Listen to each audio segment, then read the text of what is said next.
Okay, let's get to Geelong. Lost to Port in week 1 of the finals, then beat GWS, but was smashed by Melbourne in that prelim final in Perth. Where are the Cats at? They'll be there again. They'll be there again, I think. Like that, I think they're a lock for 14-plus wins. The hard thing for Geelong is they've still got so much talent on their list. I think we'll see some tinkering, assistant coaches coming in, maybe an adjustment to a game style that served them so well but hasn't been able to get them over that final hurdle. They've lost to the eventual premiers, the last 2 prelims. But the hard thing for them is their season starts in September. Like that's for them to be able to put the cherry on top of the cake. It's such a long wait. It's a long mental road, isn't it? It's a long road, cumulative toll, because they've been so good for so long. And we all look at Geelong and think, I think they'll be really good again. But it doesn't really matter until we get to September. And that's where their mindsets are at too, probably, all the players. Yeah, absolutely. I mean, we'll get there again. When you've been, and yes, they haven't won in the last 5 years, but when you've been a September type of organisation, the mental battle is pre-season, get that over and done with. The first part of the season when you know you need to bank the wins and try and get your game in good order. But the back half of the season is when those thoughts start to creep in again. I think last year there's certain things that went wrong. Clearly the Stewart injury hurt them so much off halfback. They were a different side where they had to throw Gary Rowan down in defence. I think there's something in that. You know, he performed well as a forward through the home and away season. He performed okay.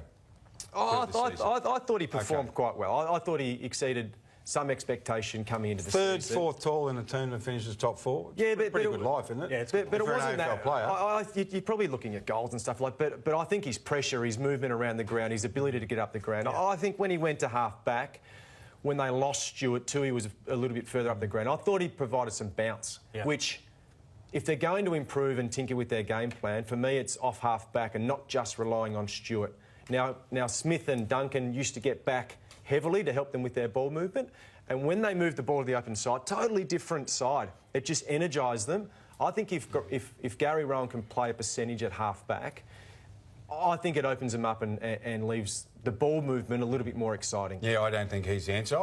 He's not the answer, but we're looking for increment. Okay. So they're not going to go from being this side to totally revamping the game plan. They've got to find little wins. At little things. Little wins. Okay. Is anyone else curious that their entire assistant coach, almost... Yeah.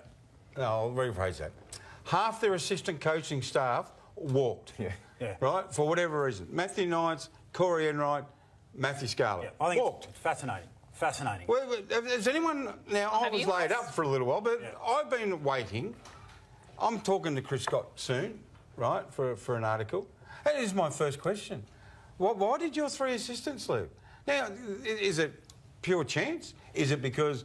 Was there something between them and Chris Scott? Did they want to change the game style? And Chris Scott said, no, this is how fundamentally we're going to play. The senior coach decides, you said before, I agree. Yep. They decide how they want to play. Did they not agree or disagree? I mean, really fascinating. It's a refresh, and I think it's really good timing.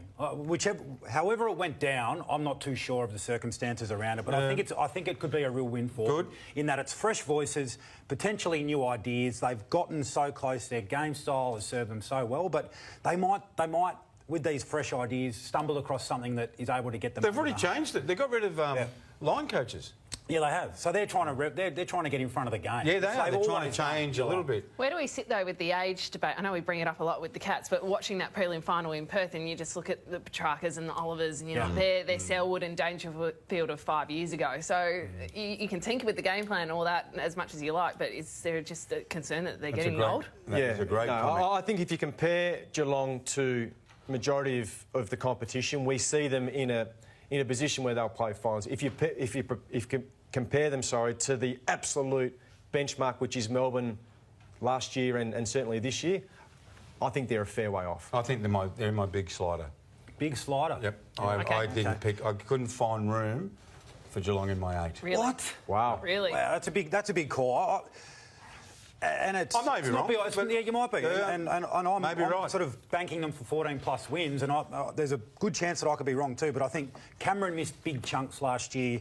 Dangerfield missed big chunks last year. They missed Stewart at the wrong time of the year. Duncan was out for a big period. So I just still think there's far too much class on that list. They win at home. They always have. I can't see that changing. So what are you going? I'm going 4 to 6. Okay. Yeah, I'm the same. Yep.